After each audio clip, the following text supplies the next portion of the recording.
J'étais en train de me noyer dans une baignoire après avoir relié les 5 continents à nage. C'est quand même con.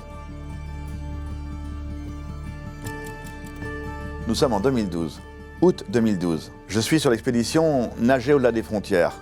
J'ai déjà relié 4 continents, 4 nages, et là c'est la dernière. On va traverser le détroit de Bering, entre l'Alaska et la Sibérie, dans une eau à 0 degré. Et tout va pas se passer comme prévu. C'est-à-dire que l'eau est très très froide. Les ingénieurs m'avaient fabriqué une combinaison de 8 mm, étanche, et ils avaient mis la fermeture éclair au niveau des épaules.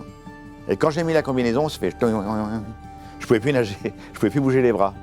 Et donc, heureusement, entre guillemets, on avait emmené une combinaison de triathlon, pas étanche du tout, 3 mm sur les bras, 5 mm sur le ventre. On l'a découpé, ils ont mis du scotch, et ils m'ont balancé dans le détroit de Bering comme ça, dans une eau à 0 degré. Et on a commencé à nager, le froid est rentré partout, l'eau est rentrée partout, j'ai fait pipi une fois. Et au bout d'1 heure et demie de nage, on avait atteint les côtes russes, la Grande Diomède. On était parti de la Petite Diomède, qui est une île américaine. Et on a atteint la Grande Diomède. Et là, je suis en hypothermie sévère. C'est-à-dire, je commence à mal répondre aux questions. Le médecin urgentiste me dit « Comment tu t'appelles ?» Je lui dis « Je m'appelle Napoléon, j'attaque les Russes. » Il m'a dit « Attends, c'est trop tôt. » C'était dur, j'ai froid. Ils m'ont sorti de l'eau, j'ai réussi à parler, à dire quelques mots. Et après, je craque sur le bateau. Et là, ils se rendent compte que ouais, je suis vraiment pas bien, quoi, que je suis en train de m'éteindre parce que le froid m'a attaqué vraiment fort, quoi. On fonce sur la Petite Diomède, qui est l'île américaine. Et là, il y a quelques Inuits qui vivent là. Et il y a une washiterie dans ce petit village. Et il y a une baignoire. Le médecin urgentiste me balance dans la baignoire d'eau froide. Et il remonte la température avec un petit filet d'eau chaude, tout doucement, pour me ramener à la vie. Mon cerveau est pas rallumé encore. Il est éteint par le froid. Et donc là, je glisse.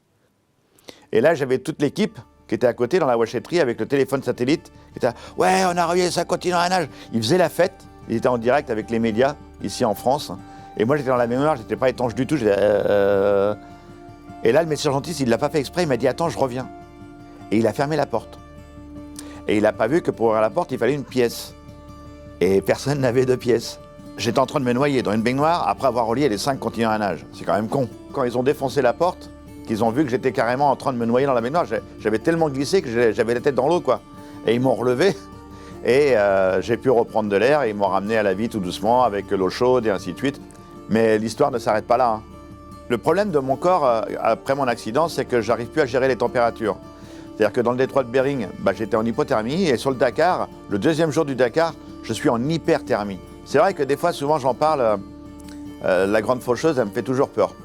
J'en ai même de l'émotion aujourd'hui en parlant parce que c'est vraiment quelque chose qui m'a traumatisé. Et là, après Bering, où j'ai vraiment failli casser ma pipe, je dis bon, on va peut-être arrêter les conneries là. Donc vous l'avez bien compris que la traversée du détroit de Bering, ça m'a vraiment refroidi. C'est pour ça qu'aujourd'hui la natation,